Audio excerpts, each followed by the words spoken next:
A customer came to me with a complaint that their check engine light was on. To diagnose the issue, I connected a scan tool to the vehicle and retrieved the code P0507, idle air control system RPM higher than expected. I began by inspecting the air intake system for any visible damage, leaks or obstructions, but found no obvious faults. To rule out hidden air leaks, I used a smoke machine to introduce smoke into the intake system while monitoring for any smoke escaping. This test confirmed that the intake system was sealed, as no leaks were detected.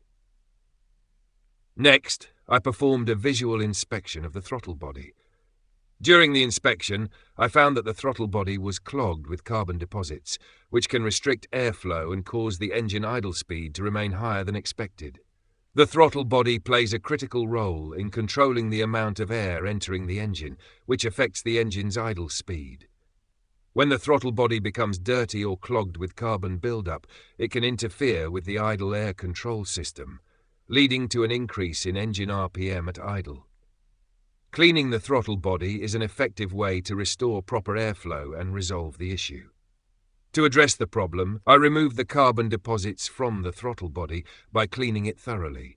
After cleaning, I cleared the diagnostic code using the scan tool and performed a road test to ensure the repair was successful. The vehicle operated smoothly. The engine idle speed was back to normal, and the check engine light did not return. To accurately diagnose the root cause of the issue and restore the vehicle to proper working condition. Simple but essential maintenance task that helps ensure optimal engine performance.